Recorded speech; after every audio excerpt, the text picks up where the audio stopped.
Salmo 1. Os dois caminhos da vida. O Salmo 1 serve como uma introdução não apenas ao livro dos Salmos, mas também a todo o conceito de sabedoria bíblica. Ele apresenta um contraste vívido entre dois caminhos fundamentais na vida: o caminho dos justos e o caminho dos ímpios. Antes de começar, peço que curta, compartilhe e se inscreva no canal. Mais do que uma mera descrição, o Salmo nos convida a considerar profundamente qual caminho estamos trilhando e quais são as consequências de cada um. O justo, aquele que se deleita na lei do Senhor, versículos 1 a 3. Os versículos 1 e 2 começam descrevendo a bem-aventurança do justo.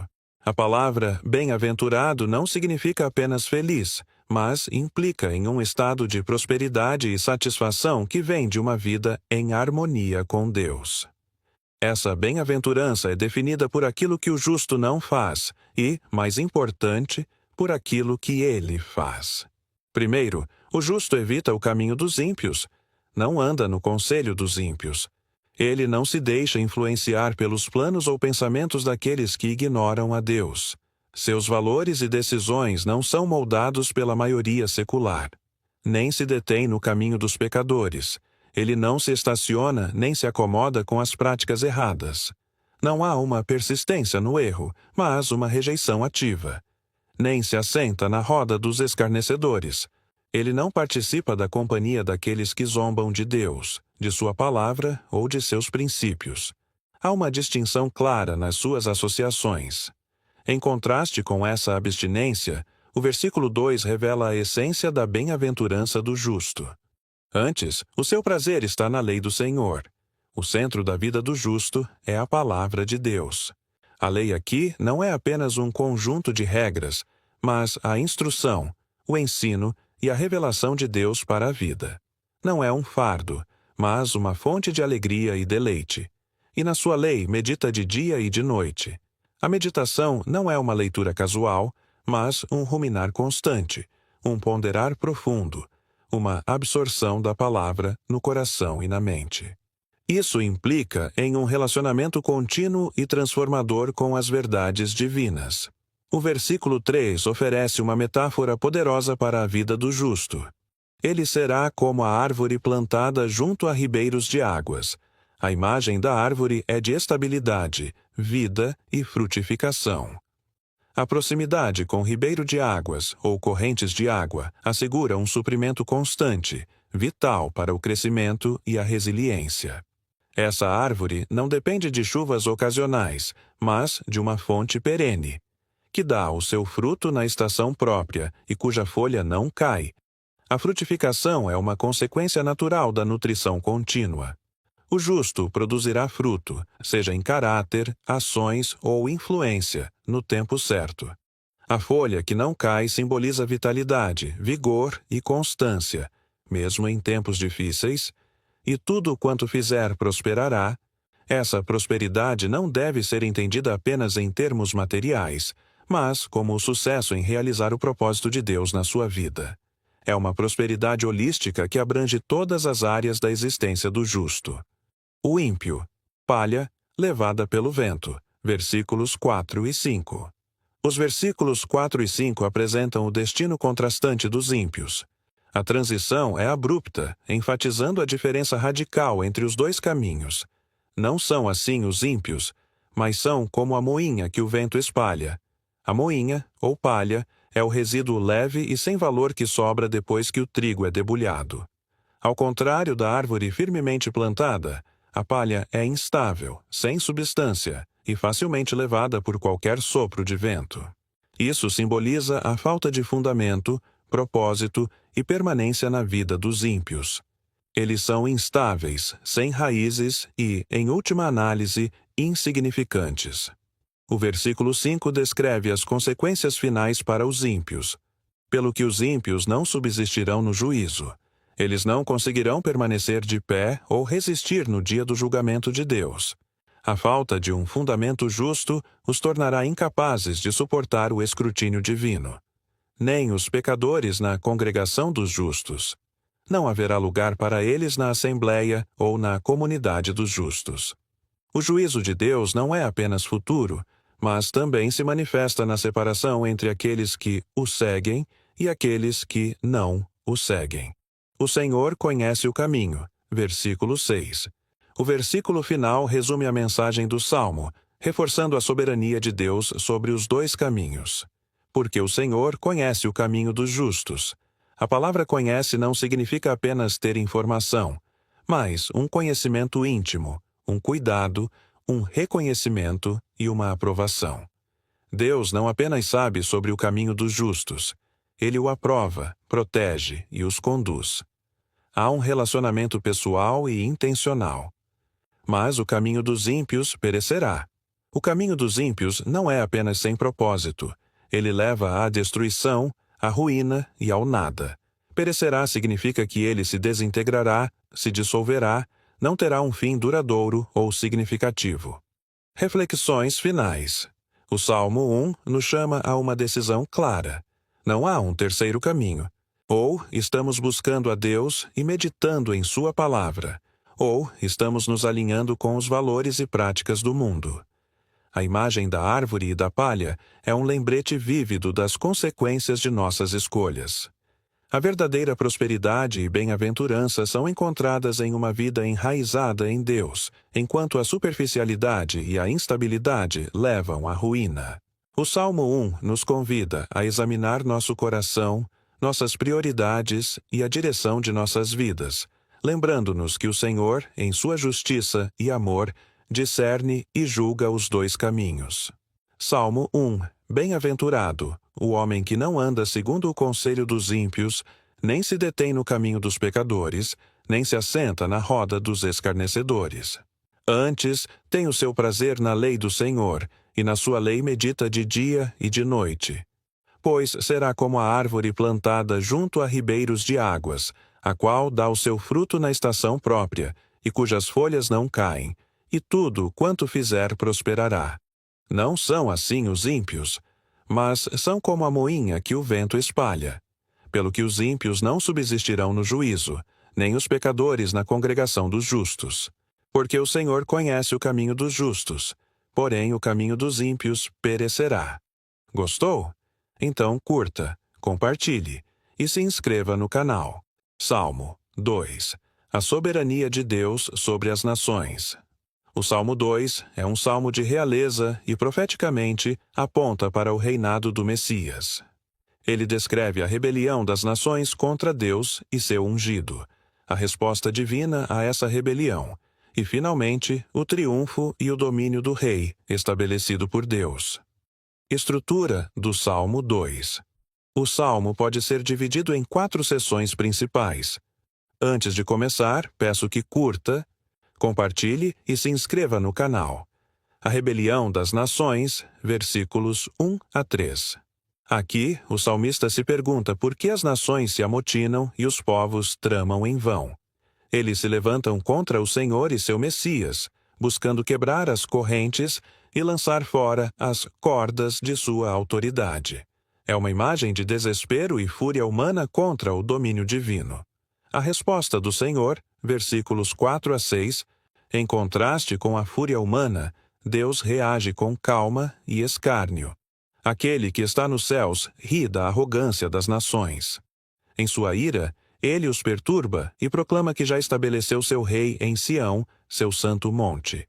Sião, Jerusalém, é o lugar da soberania divina e do governo messiânico. A proclamação do rei, versículos 7 a 9.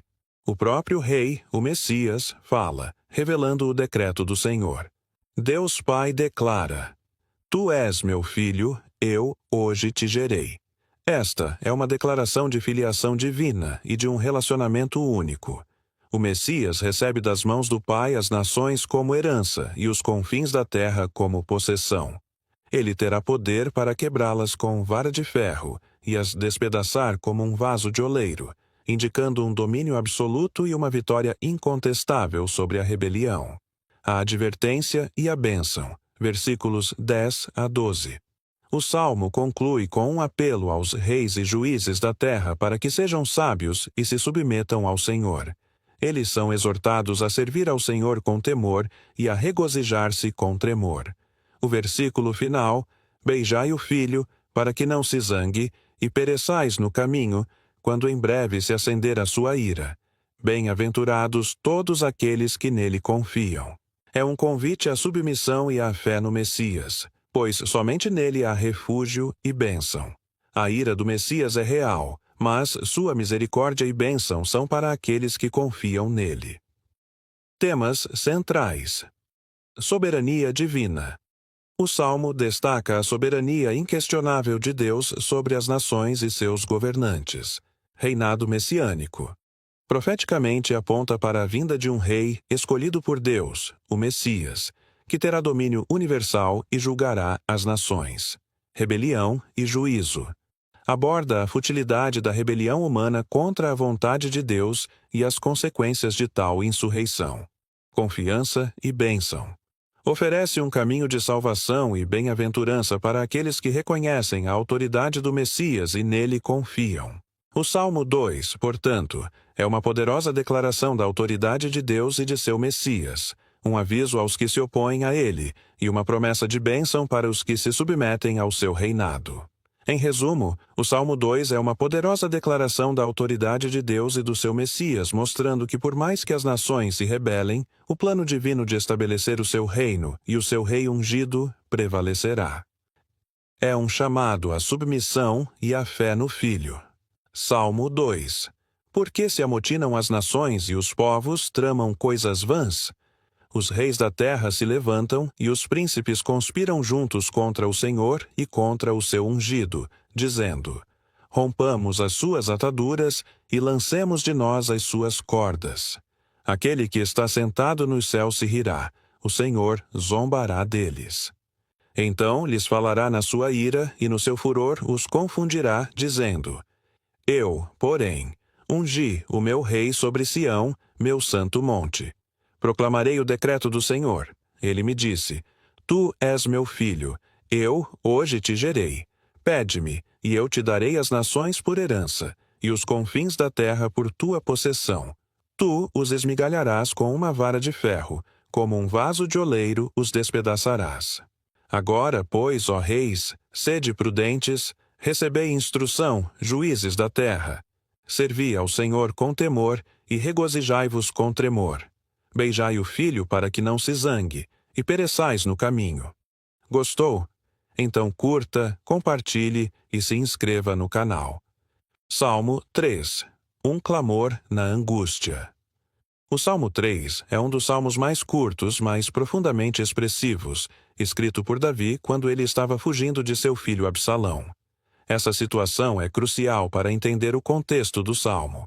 Absalão havia tramado uma rebelião contra seu próprio pai, e Davi se viu em uma situação de grande perigo e vulnerabilidade, com muitos de seus próprios súditos se voltando contra ele. O salmo pode ser dividido em algumas partes principais. Antes de começar, peço que curta, compartilhe e se inscreva no canal. O clamor inicial e a magnitude da angústia, versículos 1 e 2. Davi começa o salmo com um lamento direto a Deus, expressando a vasta quantidade de inimigos que se levantaram contra ele. Ele não está apenas cercado por oponentes, mas esses oponentes estão dizendo que não há salvação para ele em Deus. Essa é a parte mais dolorosa da sua aflição. A dúvida plantada por seus inimigos em relação à presença e ao poder de Deus em sua vida. Senhor, como se multiplicam os meus adversários? São muitos os que se levantam contra mim. Muitos são os que dizem de mim: não há salvação para ele em Deus. Selá. A palavra Selá é uma interjeição musical ou litúrgica que aparece frequentemente nos Salmos. Seu significado exato é debatido, mas geralmente é interpretada como um comando para pausar e refletir sobre o que acabou de ser dito, ou para um interlúdio musical. Aqui, ela serve para enfatizar a gravidade da declaração sobre a falta de salvação. A confiança inabalável em Deus, versículos 3 e 4.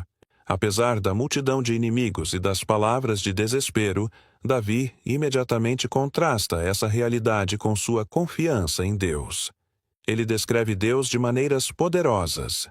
Tu, porém, Senhor, és um escudo para mim. Um escudo oferece proteção contra ataques, sugerindo que Deus é sua defesa contra o perigo. A minha glória. Deus não é apenas seu protetor, mas também a fonte de sua honra e dignidade, mesmo em meio à humilhação. E o que me exalta a cabeça. Em tempos de vergonha e desespero, a cabeça tende a se curvar. Deus é aquele que o levanta, restaurando sua coragem e confiança. Ele afirma que, apesar de tudo, clama a Deus, e Deus o ouve de seu santo monte. Isso reforça a crença de Davi na presença e atenção divina, mesmo quando ele está em fuga e sem um lugar seguro. Mas tu, Senhor, és um escudo para mim, a minha glória e o que me exalta a cabeça. Com a minha voz clamo ao Senhor, e ele do seu santo monte me responde. Selá. A paz na presença de Deus. Versículos 5 e 6.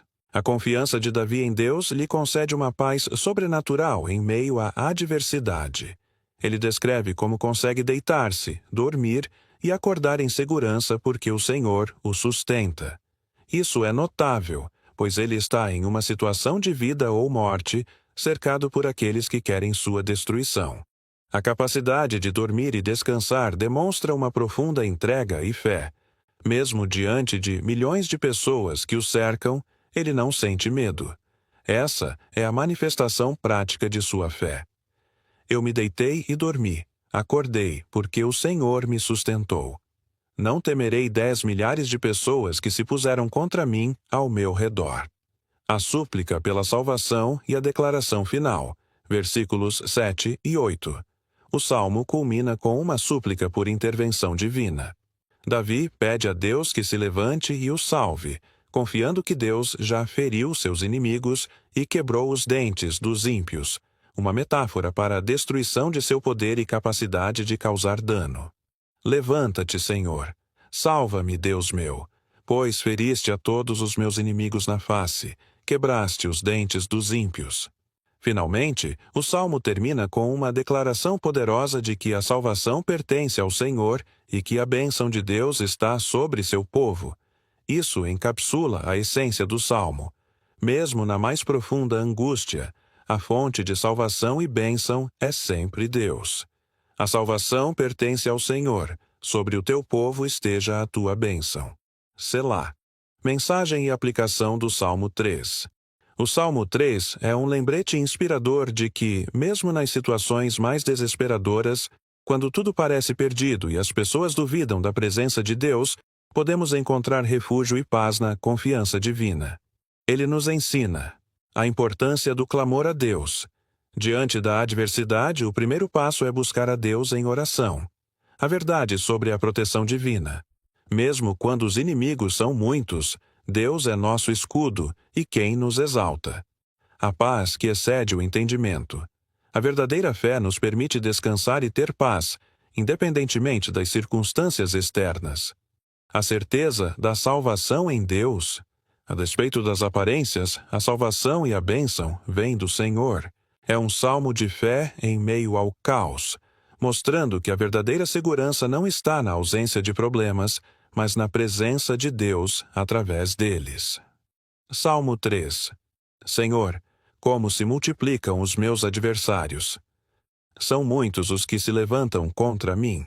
Muitos são os que dizem de mim: não há salvação para ele em Deus. Selá. Mas tu, Senhor, és um escudo para mim, a minha glória e o que me exalta a cabeça. Com a minha voz clamo ao Senhor, e ele do seu santo monte me responde. Selá. Eu me deitei e dormi. Acordei porque o Senhor me sustentou. Não temerei 10 milhares de pessoas que se puseram contra mim ao meu redor. Levanta-te, Senhor. Salva-me, Deus meu, pois feriste a todos os meus inimigos na face. Quebraste os dentes dos ímpios. A salvação pertence ao Senhor, sobre o teu povo esteja a tua bênção. Selá. Gostou? Então curta, compartilhe e se inscreva no canal. Salmo 4. Encontrando paz na angústia. O Salmo 4 é uma oração de Davi que expressa sua confiança em Deus em meio a momentos de angústia e adversidade. Ele busca refúgio e paz no Senhor, mesmo quando enfrenta oposição e desânimo. Aqui está uma explicação detalhada dos principais temas e versículos do Salmo 4. Antes de começar, peço que curta, compartilhe e se inscreva no canal. Pedido por oração e justiça. Versículo 1. O salmo começa com um clamor sincero. Responde-me quando clamo, ó Deus da minha justiça. Na angústia me deste largueza, tem misericórdia de mim e ouve a minha oração. Davi reconhece Deus como a fonte de sua justiça e busca sua intervenção em sua aflição. A frase, na angústia me deste largueza, sugere que, mesmo em tempos difíceis, Deus já o havia livrado no passado, fortalecendo sua fé para o presente. Repreensão aos inimigos e convocação à reflexão. Versículos 2 a 5. Davi então se dirige aos seus detratores e adversários. Homens, até quando convertereis a minha glória em infâmia? Até quando amareis a vaidade e buscareis a mentira? Ele os exorta a refletir sobre suas ações e a parar de difamá-lo. Há um convite à introspecção e à busca da verdade em vez da falsidade. Ele também lembra a eles a separação que Deus faz entre os justos e os ímpios. Sabei, pois, que o Senhor separou para si aquele que é piedoso. O Senhor ouvirá quando eu clamar a Ele. Isso serve como um aviso de que Deus protege e ouve aqueles que o buscam. Aconselhando seus oponentes, Davi diz: Irai-vos e não pequeis. Consultai com o vosso coração sobre a cama e calai-vos. Ofereceis sacrifícios de justiça e confiai no Senhor. Ele os instrui a lidar com a raiva de forma justa, a buscar a Deus em silêncio e a oferecer sacrifícios que reflitam um coração reto, não meramente rituais externos. A busca pela verdadeira felicidade. Versículos 6 e 7. Muitas pessoas buscam a felicidade em bens materiais ou reconhecimento, e Davi aborda essa questão. Muitos dizem: quem nos mostrará o bem? Senhor, levanta sobre nós a luz do teu rosto. Ele reconhece que a verdadeira felicidade não vem de coisas externas, mas da presença e do favor de Deus. A luz do teu rosto simboliza a bênção, a aprovação e a orientação divina. Davi contrasta essa bênção com a alegria da colheita e da prosperidade material. Deste mais alegria ao meu coração do que a deles quando se lhes multiplicaram o trigo e o vinho. Isso demonstra que a alegria que vem de Deus é superior e mais duradoura do que qualquer satisfação terrena. Descanso e segurança em Deus. Versículo 8. O salmo termina com uma declaração poderosa de confiança e paz. Em paz me deitarei e dormirei, porque só tu, Senhor, me fazes habitar em segurança. Apesar das tribulações e da oposição, Davi encontra descanso e segurança absolutos em Deus. Sua paz não depende das circunstâncias externas, mas da certeza da proteção e do cuidado divinos. Mensagem principal do Salmo 4. O Salmo 4 é uma mensagem de confiança inabalável em Deus em meio à adversidade. Ele nos ensina que podemos clamar a Deus em nossa angústia e Ele nos ouvirá. A verdadeira paz e segurança vem da presença e do favor de Deus, não das circunstâncias. Devemos buscar a justiça e a verdade, mesmo quando confrontados com mentiras e difamação. A alegria de Deus é superior a qualquer alegria terrena. Este salmo é um lembrete poderoso de que, mesmo nas noites mais escuras, podemos encontrar descanso e esperança em nosso Criador. Responde-me quando clamo, ó Deus da minha justiça. Na angústia me tens aliviado. Tem misericórdia de mim e ouve a minha oração. Salmo 4. Ó, homens, até quando tornareis a minha glória em vexame, e amareis a vaidade, e buscareis a mentira? Sabei, porém, que o Senhor distingue para si o piedoso. O Senhor me ouve quando eu clamo por ele. Irai-vos e não pequeis. Consultai no travesseiro o coração e sossegai. Ofereceis sacrifícios de justiça e confiai no Senhor. Há muitos que dizem: Quem nos dará a conhecer o bem? Senhor, levanta sobre nós a luz do teu rosto. Mais alegria me puseste no coração do que a alegria deles, quando lhes há fartura de cereal e de vinho. Em paz me deito e logo pego no sono, porque, Senhor, só tu me fazes repousar seguro. Gostou? Então curta, compartilhe e se inscreva no canal. Salmo 5. Um clamor por orientação e proteção divina. O Salmo 5 é uma oração matinal de Davi, onde ele clama a Deus por orientação, proteção e justiça diante de seus inimigos e dos ímpios. É um salmo que expressa a confiança na retidão de Deus e a certeza de que Ele ouve os seus fiéis. Vamos explorar os principais temas e versículos deste salmo. Antes de começar, peço que curta, compartilhe e se inscreva no canal. A busca pela presença de Deus, versículos 1 a 3. Davi inicia o salmo com um clamor fervoroso a Deus, pedindo que ele ouça sua voz e sua meditação. Ele expressa o desejo de que sua oração chegue à presença divina logo pela manhã.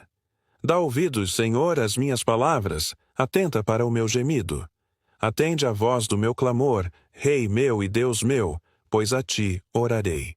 Esses versículos mostram a disciplina espiritual de Davi e sua dependência de Deus desde o início do dia. Ele se coloca em posição de espera e vigilância, confiando que Deus responderá. A justiça e a santidade de Deus, versículos 4 a 6. O salmista contrasta a santidade de Deus com a maldade dos ímpios. Ele reconhece que Deus não tem prazer na impiedade e que os perversos não podem habitar em sua presença, porque tu não és um Deus que tenha prazer na iniquidade, nem contigo habitará o mal. Os loucos não pararão à tua vista, odeias a todos os que praticam a maldade. Destruirás aqueles que falam a mentira, o Senhor aborrece o homem sanguinário e fraudulento. Davi confia na justiça divina, sabendo que Deus se opõe àqueles que praticam o mal, a mentira e a violência. Essa certeza fortalece sua fé e seu clamor por libertação. A confiança na misericórdia e orientação divina, versículos 7 e 8. Apesar da maldade ao seu redor, Davi se aproxima de Deus com humildade e confiança em sua misericórdia. Ele pede que Deus o guie em sua justiça por causa dos seus inimigos. Eu, porém, pela multidão da tua misericórdia, entrarei em tua casa, e em teu temor me inclinarei para o teu santo templo. Senhor, guia-me na tua justiça por causa dos meus inimigos. Endireita diante de mim o teu caminho. Aqui, Davi demonstra sua dependência da direção de Deus. Ele não confia em sua própria sabedoria, mas busca a orientação divina para não tropeçar diante das ciladas de seus adversários. A descrição dos inimigos, versículos 9 e 10. O salmista descreve a falsidade e a perversidade de seus inimigos. Ele os caracteriza como pessoas que não têm sinceridade em seus corações e cuja boca está cheia de malícia. Porque não há sinceridade na boca deles. As suas entranhas são malícia. A sua garganta é um sepulcro aberto. Lisonjeiam com a sua língua. Declara os culpados, ó Deus. Caiam por seus próprios conselhos. Lança-os fora pela multidão das suas transgressões, pois se revoltaram contra ti. Davi pede a Deus que julgue e derrube seus inimigos, não por vingança pessoal, mas porque ele se opõe à justiça e à vontade divina. A bênção e a proteção para os justos, versículos 11 e 12. O salmo conclui com uma declaração de alegria e segurança para aqueles que confiam em Deus. Davi expressa a certeza de que Deus abençoa os justos e os cerca com sua proteção. Mas alegrem-se todos os que confiam em ti. Folguem para sempre, porquanto tu os defendes. E em ti se gloriem os que amam o teu nome. Pois tu, Senhor, abençoarás o justo. Tu o cercarás da tua benevolência como de um escudo. Esses versículos trazem uma mensagem de esperança e consolo. Mesmo diante das adversidades, aqueles que confiam em Deus encontram refúgio, alegria e a proteção divina que os cerca como um escudo. O Salmo 5, portanto, é uma poderosa oração de confiança, busca por justiça e clamor por orientação em meio às tribulações. Ele nos lembra da santidade de Deus, de sua aversão ao mal e de sua fidelidade em proteger e guiar aqueles que nele confiam. Salmo 5. Dá ouvidos, Senhor, às minhas palavras. Atende à minha meditação. Atende à voz do meu clamor, Rei meu e Deus meu, pois a ti orarei. Pela manhã ouvirás a minha voz, ó Senhor. Pela manhã me apresentarei a ti e ficarei esperando. Porque tu não és um Deus que tenha prazer na iniquidade, nem contigo habitará o mal. Os loucos não pararão à tua vista. Odeias a todos os que praticam a maldade. Destruirás aqueles que proferem a mentira. O Senhor abomina o homem sanguinário e fraudulento. Porém, eu entrarei em tua casa pela grandeza da tua benignidade, e em teu temor me inclinarei para o teu santo templo. Guia-me, Senhor, na tua justiça, por causa dos meus inimigos. Endireita diante de mim o teu caminho. Porque não há retidão na boca deles. As suas entranhas são pura maldade. A sua garganta é um sepulcro aberto. Lisonjeiam com a sua língua. Declara os culpados, ó Deus. Caiam por seus próprios conselhos. Lança-os fora por causa da multidão de suas transgressões, pois se rebelaram contra ti. Porém, alegrem-se todos os que confiam em ti. Exultem eternamente porquanto tu os defendes. E em ti se gloriem os que amam o teu nome. Pois tu, Senhor, abençoarás o justo. Tu o cercarás da tua benevolência como de um escudo. Gostou? Então curta, compartilhe e se inscreva no canal. Salmo 6, o primeiro salmo penitencial. Um clamor por cura e misericórdia. O Salmo 6 é o primeiro dos 7 salmos penitenciais, juntamente com os Salmos 32, 38, 51, 102, 130 e 143. Neles, o salmista expressa seu profundo arrependimento, sua dor e seu clamor por misericórdia e perdão a Deus. Este salmo, atribuído a Davi, é um lamento de sofrimento físico e espiritual, onde ele roga a Deus por alívio da sua aflição e da perseguição de seus inimigos. Vamos analisar os principais temas e versículos deste salmo. Antes de começar, peço que curta, compartilhe e se inscreva no canal. O clamor por misericórdia e alívio da ira divina. Versículos 1 a 3. Davi inicia o salmo com um pedido angustiado a Deus, rogando para que não seja repreendido ou castigado na sua ira. Ele se sente esgotado e clama por cura e fortalecimento. Senhor, não me repreendas na tua ira, nem me castigues no teu furor. Tem misericórdia de mim, Senhor, porque sou fraco. Sara-me, Senhor, porque os meus ossos estão perturbados. E a minha alma está profundamente perturbada. Mas tu, Senhor, até quando? Esses versículos revelam a extrema aflição do salmista, que se sente fisicamente e espiritualmente exausto. A repetição da pergunta, até quando, demonstra a urgência de seu pedido por intervenção divina. Há um reconhecimento de que a dor pode ser um reflexo da disciplina de Deus, e por isso, ele clama por misericórdia em vez de justiça. O apelo à misericórdia e à lembrança da morte, versículos 4 e 5. Davi apela à misericórdia de Deus e argumenta que, se morrer, não poderá louvá-lo na sepultura.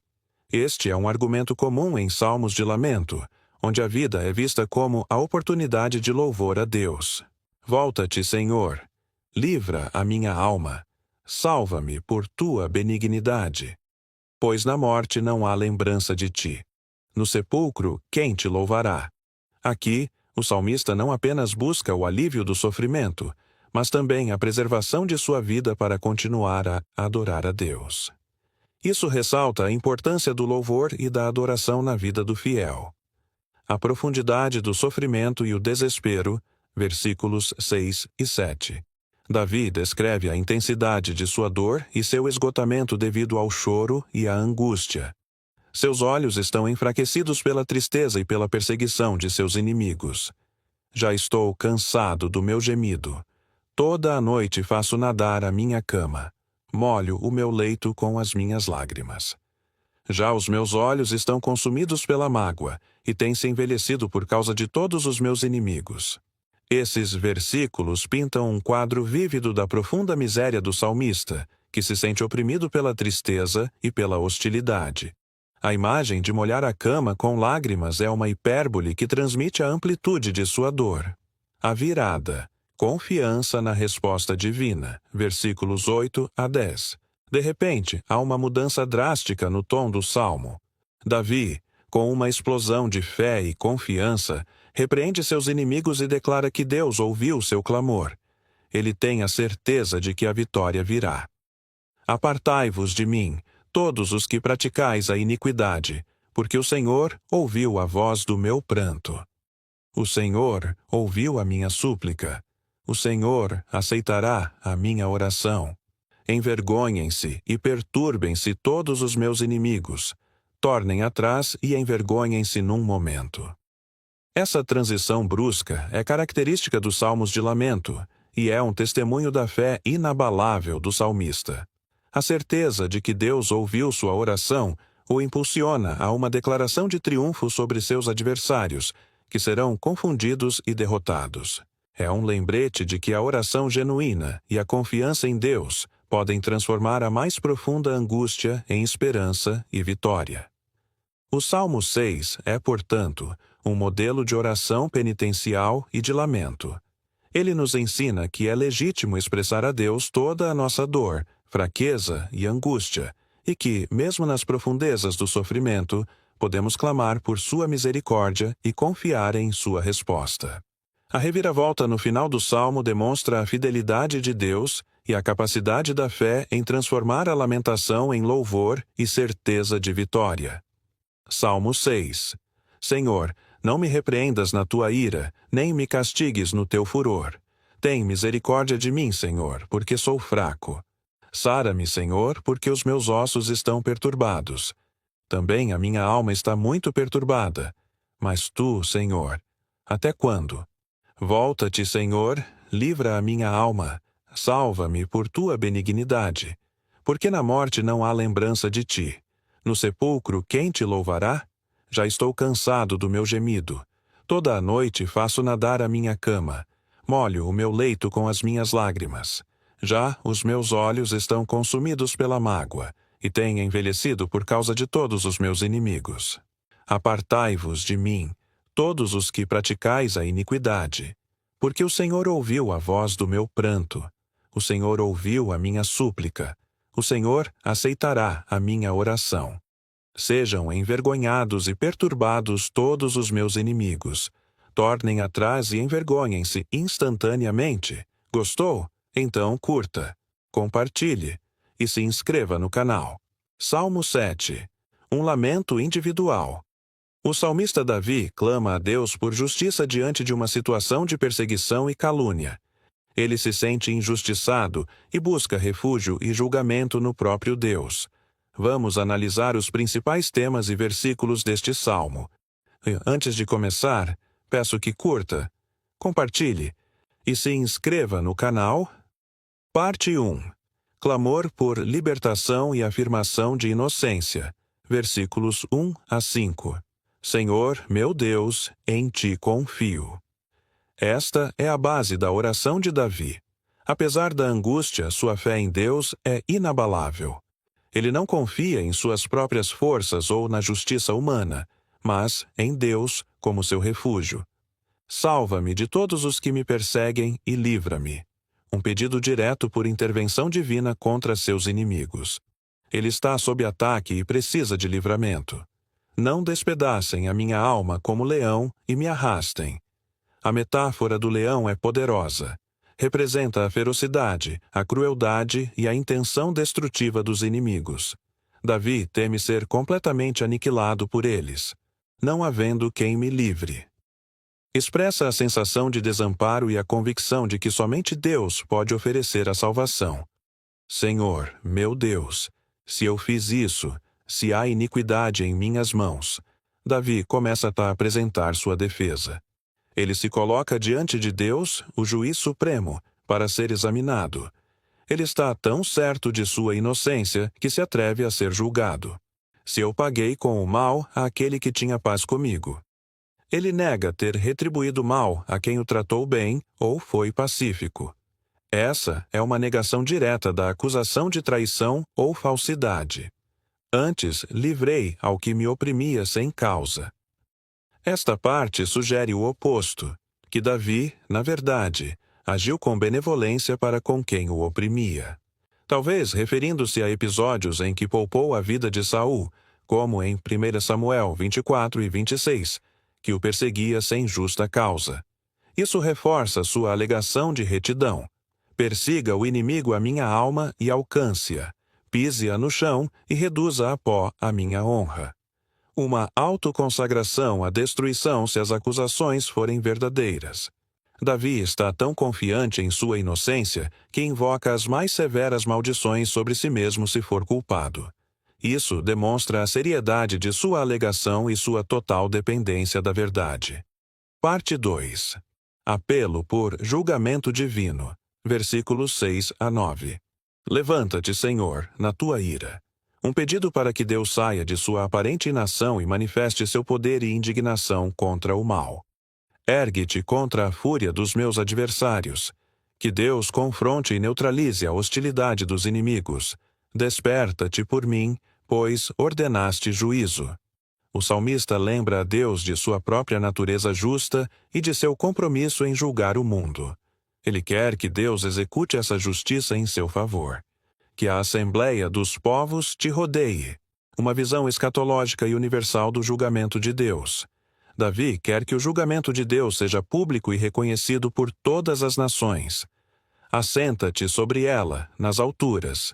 Deus como o supremo juiz, entronizado e transcendente, governando e julgando a todos. O Senhor julga os povos. Reafirma a soberania e o papel de Deus como juiz de toda a humanidade. Julga-me, Senhor, conforme a minha justiça e a minha integridade. Um pedido direto para ser julgado com base em seu próprio caráter e ações, não nas falsas acusações. Ele confia que sua retidão será reconhecida por Deus. Cesse a maldade dos ímpios. O objetivo do julgamento é pôr fim à ação do mal. Mas estabelece tu o justo. Que Deus não só puna o mal, mas também exalte e firme aqueles que são retos. Pois tu, ó justo Deus, sondas os corações e os rins. Uma das frases mais importantes do Salmo. Corações, pensamentos, intenções, e rins, emoções, as partes mais íntimas do ser, representam a totalidade do ser humano. Deus é o único que pode ver além das aparências e conhecer a verdadeira intenção e integridade de uma pessoa. Isso é crucial para a defesa de Davi. Parte 3. Confiança na justiça de Deus e destruição dos ímpios. Versículos 10 a 16. O meu escudo está em Deus. Deus é sua proteção, sua defesa inexpugnável, que salva os retos de coração. Deus não é apenas justo em punir o mal, mas também em proteger e libertar aqueles que têm o coração íntegro. Deus é juiz justo. Uma afirmação fundamental da natureza divina. A justiça é uma essência de Deus. Deus que sente indignação todos os dias. Deus não é indiferente ao mal. Sua ira contra a iniquidade é constante e ativa.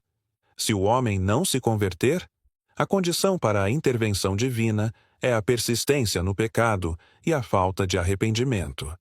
Deus afiará a sua espada, já armou o seu arco e o preparou. Imagens vívidas de Deus como um guerreiro divino, pronto para executar o juízo. Não é uma ira impulsiva, mas uma justiça calculada e inevitável para aqueles que se recusam a mudar. Também já preparou para ele armas mortais, fará de suas setas chamas. A descrição continua, enfatizando a eficácia e a força da punição divina contra os ímpios. Eis que o ímpio concebe a maldade, está grávido da iniquidade e dá à luz a fraude. Metáforas biológicas que ilustram a origem e o desenvolvimento do mal na vida do ímpio. A maldade não é um acidente, mas um processo deliberado que começa com a concepção no coração, se desenvolve como uma gravidez e, finalmente, se manifesta em ações enganosas e prejudiciais. Cavou uma cova e aprofundou-a, e caiu na cova que fez. Uma metáfora comum nas Escrituras e em muitas culturas para descrever a autodestruição do mal. As armadilhas e esquemas que o ímpio prepara para outros acabam por prendê-lo. A sua maldade recairá sobre a sua cabeça, e a sua violência descerá sobre o seu próprio crânio. Reafirmação da lei da retribuição divina. O mal que o ímpio deseja para os outros se volta contra ele mesmo. Há um juízo inerente às ações malignas. Parte 4. Louvor e ação de graças, versículo 17. Renderei graças ao Senhor segundo a sua justiça. O salmo, que começou com lamento, termina em louvor. Davi não louva apenas por livramento, mas pela própria justiça de Deus, que é um atributo digno de adoração em si. E cantarei louvores ao nome do Senhor Altíssimo. O nome de Deus representa seu caráter e sua autoridade. Altíssimo enfatiza sua soberania e transcendência sobre tudo, incluindo as intrigas humanas. Ele é o Deus Supremo que governa com retidão. Conclusão. O Salmo 7 é um testemunho da fé de Davi na justiça soberana de Deus. Ele nos ensina que, quando somos caluniados e perseguidos injustamente, nosso recurso mais seguro é Deus. Ele é o juiz que vê o coração, que não se contenta com a maldade e que, no final, fará a justiça prevalecer, voltando a iniquidade sobre a cabeça dos ímpios e exaltando aqueles que são retos de coração. É um salmo de esperança e confiança na ordem moral do universo mantida por Deus. Salmo 7. Senhor, meu Deus, em Ti me refugio. Salva-me e livra-me de todos os que me perseguem, para que não me dilacerem como um leão, despedaçando-me sem que ninguém me socorra. Senhor, meu Deus, se fiz isto, se há iniquidade em minhas mãos, se paguei com o mal àquele que tinha paz comigo, ou se despojei sem causa o meu adversário, persiga o inimigo a minha alma e alcance-a. Pise aos pés a minha vida sobre a terra e reduza a pó a minha glória. Selá. Levanta-te, Senhor, na tua ira. Exalta-te contra o furor dos meus opressores, e desperta por mim para o juízo que ordenaste. Assim te rodeará o ajuntamento de povos. Por causa deles, pois, volta-te para as alturas. O Senhor julgará os povos. Julga-me, Senhor, conforme a minha justiça e conforme a integridade que há em mim. Tenha já fim a malícia dos ímpios, mas estabeleça-se o justo, pois tu, ó justo Deus, provas os corações e os rins. O meu escudo é de Deus, que salva os retos de coração. Deus é um juiz justo, um Deus que se ira todos os dias. Se o homem não se converter, Deus afiará a sua espada. Já tem armado o seu arco e está aparelhado. E já para ele preparou armas mortais, e porá em ação as suas setas inflamadas contra os perseguidores. Eis que ele está com dores de perversidade. Concebeu trabalhos e produziu mentiras. Cavou um poço e o fez fundo, e caiu na cova que fez. A sua malícia cairá sobre a sua cabeça, e a sua violência descerá sobre a sua própria cabeça. Eu louvarei ao Senhor segundo a sua justiça, e cantarei louvores ao nome do Senhor Altíssimo. Gostou? Então curta, compartilhe e se inscreva no canal. Salmo 8. A grandeza de Deus e a dignidade humana. O Salmo 8 é um dos mais belos e contemplativos salmos da Bíblia, expressando a admiração do salmista pela majestade de Deus e, paradoxalmente, o lugar privilegiado que o ser humano ocupa na criação divina. É um hino de louvor que nos convida a refletir sobre a grandeza do Criador e a nossa própria dignidade. Vamos analisar os principais temas e versículos deste salmo. Antes de começar, peço que curta, compartilhe e se inscreva no canal. Estrutura e tema central. O Salmo 8 tem uma estrutura circular começando e terminando com a mesma exclamação de louvor. Ó Senhor, Senhor nosso, quão magnífico em toda a terra é o teu nome. Isso realça o tema central. A magnificência do nome de Deus que se manifesta em toda a criação. O Salmo 8 pode ser dividido em algumas partes principais, versículos 1 e 2. A majestade de Deus e o louvor dos pequenos. O salmista inicia exaltando o nome de Deus em toda a terra. Ele observa que até mesmo das bocas de crianças e bebês, Deus estabeleceu um louvor para confundir os inimigos. Isso sugere que a grandeza de Deus é tão evidente que até os mais inocentes e simples podem reconhecê-la e proclamá-la. Versículos 3 e 4. A contemplação dos céus e a pergunta humana. O salmista eleva seu olhar para os céus, as obras dos dedos de Deus, a lua e as estrelas. Diante da imensidão e perfeição do universo, ele se questiona: que é o homem, para que dele te lembres? E o filho do homem, para que o visites? Essa pergunta retórica expressa a aparente insignificância do ser humano em comparação com a vastidão cósmica, mas prepara o terreno para a resposta divina. Versículos 5 a 8. A dignidade e o domínio do ser humano. Esta é a parte central e surpreendente do Salmo. Apesar de ser um pouco menor do que os anjos, o ser humano foi coroado com glória e honra.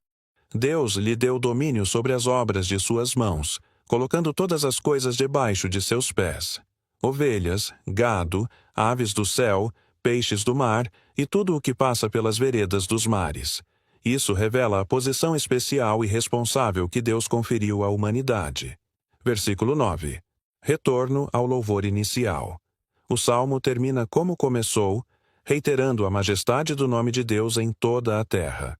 É um reconhecimento de que toda a dignidade e domínio concedidos ao homem vem da bondade e soberania de Deus. O significado teológico e aplicações. O Salmo 8 tem profundas implicações teológicas. A soberania de Deus.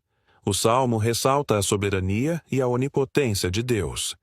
Ele é o Criador de tudo, e seu nome é glorioso em toda a parte. A dignidade humana. Talvez a mensagem mais impactante do Salmo 8 seja a dignidade inerente ao ser humano.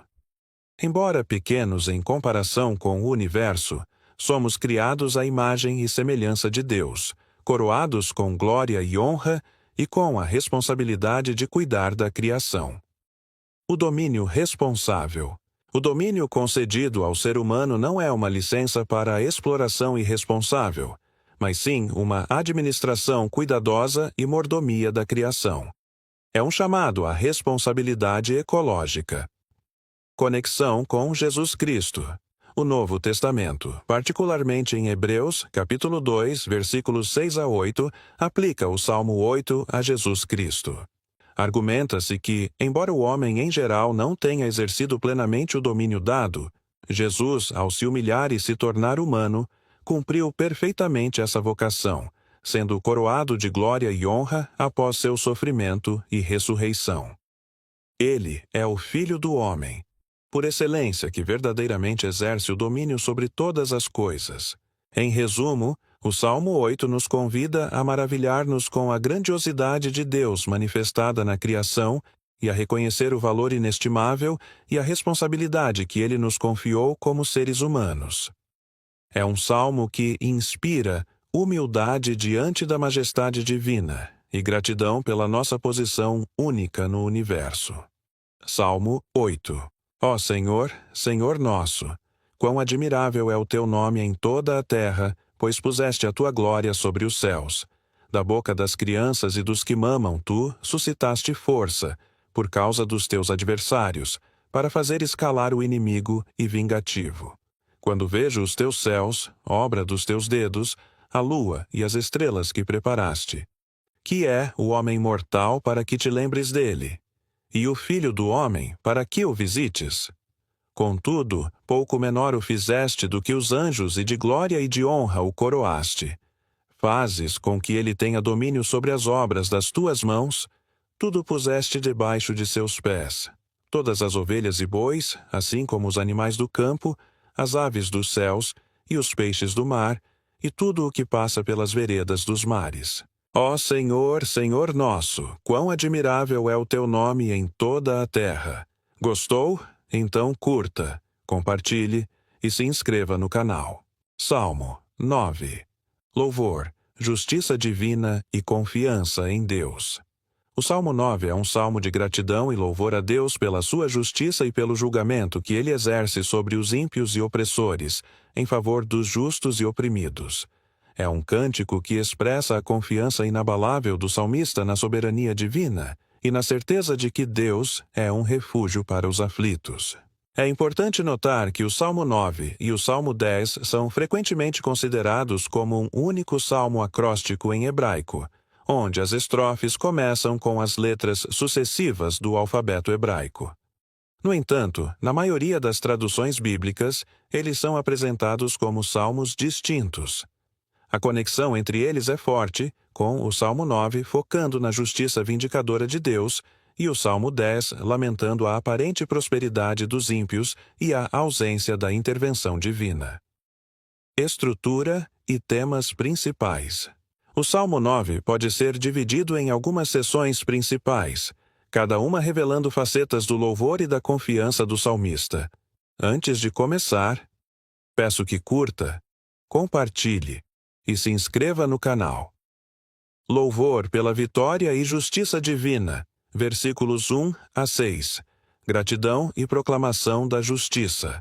O salmista começa expressando louvor a Deus de todo o coração por todas as suas maravilhas. Ele se alegra e exulta em Deus, cantando louvores ao nome do Altíssimo. Este louvor é motivado por uma vitória específica, ou um livramento. A fuga dos inimigos e a defesa divina. O salmista descreve a derrota de seus inimigos. Quando os meus inimigos retrocedem, tropeçam e perecem diante da tua face. Ele atribui essa vitória diretamente à ação de Deus, que defendeu sua causa e seu direito, sentado no trono, justamente julgando. Isso mostra a certeza de que Deus é um juiz justo que defende os oprimidos. A repreensão e a destruição dos ímpios. Deus repreendeu as nações, destruiu os ímpios e apagou o nome deles para sempre. As cidades dos inimigos foram arruinadas e sua memória pereceu. Há um senso de finalidade na derrota dos adversários, que serve como um testemunho da justiça irrevogável de Deus. A justiça eterna de Deus, versículos 7 a 12. O trono eterno e o juízo justo. Em contraste com a ruína dos ímpios, Deus permanece para sempre. Seu trono está firme para o juízo, e ele julgará o mundo com justiça e os povos com retidão. Isso reforça a ideia de que a justiça de Deus não é temporária, mas eterna e imutável. Refúgio para os oprimidos e confiantes. Para os oprimidos, Deus é um alto refúgio e um refúgio em tempos de angústia. Aqueles que conhecem o nome de Deus confiam nele, porque ele não desampara os que o buscam. Este é um convite à confiança, baseado no caráter fiel de Deus. Anúncio da vingança divina. O salmista conclama a cantar louvores a Deus que habita em Sião e a proclamar seus feitos entre os povos. A razão para isso é que Deus não se esquece do clamor dos aflitos e pede contas do derramamento de sangue. Ou lembra-se do que está aflito, ou lembra-se dos humildes. Deus é o vingador daqueles que sofrem injustiça. Súplica e confiança na intervenção futura. Versículos 13 a 20. Oração por misericórdia e livramento. O salmista, que talvez ainda esteja em alguma dificuldade, clama a Deus por misericórdia. Ele pede a Deus que veja sua aflição causada pelos inimigos e o liberte das portas da morte, para que ele possa louvar a Deus nas portas da filha de Sião, uma referência a Jerusalém, e regozijar-se em sua salvação. A queda dos ímpios na sua própria armadilha. Esta seção reafirma a justiça retributiva de Deus. As nações caíram na cova que cavaram, e seus próprios pés foram presos na rede que esconderam. Deus se faz conhecer pelo juízo que executa. O Senhor é conhecido pelo juízo que executa. Enlaçado está o ímpio nas obras de suas próprias mãos. O destino dos ímpios e a lembrança dos humildes. Os ímpios serão levados para o inferno, ou Sheol, o reino dos mortos, e todas as nações que se esquecem de Deus. Em contraste, o salmista afirma que o necessitado não será para sempre esquecido, nem a esperança dos aflitos perecerá eternamente. Isso traz consolo e esperança para aqueles que estão sofrendo. Súplica final pela intervenção divina. O salmista faz uma súplica final a Deus para que ele se levante, não permitindo que o homem prevaleça. Ele pede que as nações sejam julgadas diante de Deus e que Deus coloque nelas terror ou medo, para que saibam que não passam de homens. Esta é uma oração para que a soberania de Deus seja manifestada e a arrogância humana seja contida. Mensagens, chave e aplicações. O Salmo 9 oferece várias mensagens importantes. A justiça inerente de Deus.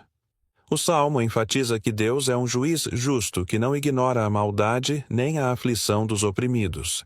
Ele intervirá no tempo certo para fazer justiça. Confiança em meio à opressão. Para aqueles que sofrem injustiça, o Salmo serve como um lembrete de que Deus é um refúgio seguro. A fé em Deus deve levar à confiança de que Ele agirá. Responsabilidade humana. A queda dos ímpios em suas próprias armadilhas e seu destino final servem como um alerta sobre as consequências da maldade e do esquecimento de Deus. Louvor, como resposta à fidelidade divina. O salmo é, acima de tudo, um cântico de louvor. O salmista não espera pela intervenção de Deus para louvá-lo, mas expressa gratidão e confiança mesmo antes de ver a plena manifestação da justiça. A soberania de Deus sobre as nações. Deus não apenas julga indivíduos, mas também nações. Ele tem o controle final sobre a história humana e o destino dos povos. Em suma, o Salmo 9 é um poderoso hino de confiança na justiça e soberania de Deus. Ele nos assegura que, embora a maldade possa prosperar temporariamente, o Senhor, o juiz eterno, não esquecerá os aflitos e, no seu tempo, fará justiça para a glória do seu nome. Salmo 9. Eu te louvarei, Senhor, de todo o meu coração. Contarei todas as tuas maravilhas. Em ti me alegrarei e saltarei de prazer. Cantarei louvores ao teu nome, ó Altíssimo. Porquanto os meus inimigos retrocedem, caem e perecem diante de ti. Pois sustentaste o meu direito e a minha causa. Tu te assentaste no tribunal, julgando justamente. Repreendeste as nações, destruíste os ímpios, apagaste o seu nome para sempre e eternamente. Ó, inimigo, consumaram-se as assolações, e tu arrasaste as cidades, e a sua memória pereceu com elas. Mas o Senhor permanecerá para sempre. Preparou o seu trono para o juízo. Ele mesmo julgará o mundo com justiça. Exercerá juízo sobre os povos com retidão. O Senhor será também um alto refúgio para o oprimido, um alto refúgio em tempos de angústia. Em ti confiarão os que conhecem o teu nome, porque tu, Senhor, nunca desamparaste os que te buscam. Cantai louvores ao Senhor, que habita em Sião. Anunciai entre os povos os seus feitos. Pois aquele que requer o sangue lembra-se deles, não se esquece do clamor dos aflitos. Tem misericórdia de mim, Senhor.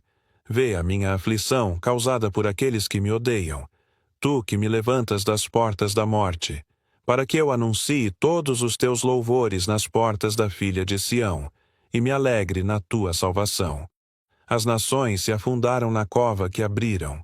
Na rede que esconderam ficou preso o seu pé. O Senhor é conhecido pelo juízo que fez. Enlaçado ficou o ímpio nas obras de suas mãos. Selá. Os ímpios serão lançados no inferno, e todas as nações que se esquecem de Deus. Porque o necessitado não será esquecido para sempre, nem a esperança dos pobres perecerá perpetuamente. Levanta-te, Senhor. Não prevaleça o homem. Sejam julgadas as nações perante a tua face. Põe-lhes medo, Senhor, para que as nações saibam que são apenas homens. Selá. Gostou? Então curta. Compartilhe e se inscreva no canal. Salmo 10. Um clamor profundo por justiça em meio ao silêncio divino. O Salmo 10 é uma poderosa e angustiante oração de lamento que ecoa através dos séculos, expressando a perplexidade e a dor de quem observa a prosperidade dos ímpios e a aparente ausência de Deus diante da injustiça. A sua estrutura e linguagem revelam uma composição cuidadosa, projetada para contrastar a arrogância e a maldade dos opressores com a vulnerabilidade dos justos e a esperança depositada no socorro divino. Uma das chaves para a compreensão do Salmo 10 reside na sua íntima relação com o Salmo 9. Muitos estudiosos defendem que ambos eram, originalmente, um único poema acróstico. Um poema acróstico é aquele em que cada estrofe ou verso se inicia com uma letra sucessiva do alfabeto hebraico. O Salmo 10, que deveria continuar a sequência, parece abandonar este padrão, refletindo o próprio caos e a desordem que o salmista denuncia. A estrutura poética se quebra, assim como o mundo do salmista parece estar quebrado pela injustiça. Esta quebra na forma literária é um recurso genial para espelhar o conteúdo do salmo, a desordem moral do mundo e a sensação de que Deus está longe. O Salmo 10 pode ser dividido em 3 seções principais. Antes de começar, peço que curta, compartilhe e se inscreva no canal. A queixa. Por que, Senhor, te conservas longe? O Salmo abre com o coração do problema. A teodiceia, o questionamento da justiça de Deus diante da existência do mal. A pergunta, por que, Senhor, te conservas longe? Não é uma negação da existência de Deus, mas o lamento de uma alma que crê, porém não consegue conciliar a sua fé com a realidade brutal da opressão. O silêncio de Deus é sentido como uma ocultação deliberada. Te escondes, em tempos de angústia. O retrato do ímpio, arrogância e desprezo por Deus. O salmista dedica uma parte significativa do poema para detalhar a psicologia e o comportamento do ímpio. Este não é apenas alguém que comete atos maus, mas cuja vida inteira é definida por uma rebelião contra Deus. Arrogância e autossuficiência. O ímpio se gloria da sua própria cobiça e, em sua soberba, acredita que Deus não lhe pedirá contas. A frase "não a Deus" não é necessariamente um ateísmo teórico, mas um ateísmo prático. Ele vive como se Deus não existisse ou não se importasse com as ações humanas. Seus pensamentos e planos são desprovidos de qualquer referência a Deus. Prosperidade e falsa segurança. Paradoxalmente, os caminhos do ímpio são sempre prósperos. Ele não sente o peso dos juízos de Deus e zomba de seus adversários. Em seu coração ele diz: não serei abalado, de geração em geração nunca mais verei a adversidade. Esta é a ilusão da permanência e do controle. Violência e engano. A maldade do ímpio não é apenas interna. Ela se manifesta em ações concretas de violência e opressão. Sua boca está cheia de maldição, enganos e opressão. Ele é comparado a um leão de tocaia, que espreita para apanhar os indefesos, os pobres e necessitados. Estes termos se referem não apenas à pobreza material, mas à vulnerabilidade e à falta de poder social. O ímpio ataca especificamente aqueles que não podem se defender. A negação da onisciência divina. O clímax da mentalidade do ímpio é a crença de que Deus se esqueceu. Cobriu o seu rosto, nunca verá. Ele projeta em Deus a sua própria negligência moral, assumindo que o Criador do universo é indiferente e desatento. O clamor por intervenção e a vitória da fé. Após descrever a terrível realidade, a energia do salmista se volta para um apelo fervoroso. Levanta-te, Senhor. Este é um chamado antropomórfico para que Deus assuma a sua posição de juiz e guerreiro. O salmista pede a Deus que erga a sua mão e não se esqueça dos necessitados. Ele desafia a lógica do ímpio, perguntando por que ele deveria ter a liberdade de blasfemar. A oração é específica. Quebra o braço do ímpio. Um símbolo de poder e ação. Deus vê e se importa. Em um dos versos mais tocantes, o salmista contrapõe a cegueira autoimposta do ímpio com a visão perfeita de Deus. Tu, porém, o vês. Deus observa o trabalho e a dor. O desamparado pode se entregar a ele, pois Deus é o auxiliador do órfão. A confissão final de fé. O salmo termina com uma poderosa declaração de fé que transcende a situação imediata. O salmista muda seu foco da aparente vitória do mal para a realidade eterna do reino de Deus. O Senhor é Rei para todo o sempre. Apesar da desordem, a soberania de Deus é a verdade última. As nações que se esquecem de Deus perecerão. Deus ouve e fortalece. Aquele que parecia distante agora é afirmado como quem ouve o desejo dos humildes, fortalece seus corações e inclina o seu ouvido. A justiça prevalecerá. O propósito final do reinado de Deus é fazer justiça ao órfão e ao oprimido, para que o homem que é da terra não mais inspire terror. A transitoriedade do opressor, homem que é da terra, é contrastada com a eternidade do Rei Divino. Relevância teológica e aplicação. O Salmo 10 oferece uma teologia robusta e honesta para tempos de crise. Ele valida a dor e o questionamento do fiel diante da injustiça, mostrando que é legítimo levar a nossa perplexidade a Deus. Ao mesmo tempo, ele nos ensina a não pararmos na queixa. O salmista move-se da observação da maldade para a oração fervorosa e, finalmente, para a proclamação da soberania de Deus. Este salmo nos convida a ser honestos com Deus, expressar nossas dúvidas e angústias sem medo, observar o mundo com realismo, reconhecer a realidade do pecado e da opressão, sem ingenuidade, clamar por justiça, interceder ativamente pelos vulneráveis e oprimidos, fundamentar nossa esperança na natureza de Deus, lembrar que, apesar das aparências, Deus é um Rei justo que vê, ouve e agirá em seu tempo para estabelecer a justiça definitiva. Em última análise, o Salmo 10 é um testemunho da resiliência da fé. É uma jornada que começa na beira do desespero com a pergunta, por quê? E termina no trono da soberania divina, com a declaração, o Senhor é Rei. Salmo 10. Por que te conservas ao longe, ó Senhor? Por que te escondes nos tempos de angústia? Na soberba do ímpio, ele persegue furiosamente o pobre. Sejam apanhados nas ciladas que maquinaram. Pois o ímpio gloria-se do desejo da sua alma, e abençoa o avarento, a quem o Senhor aborrece.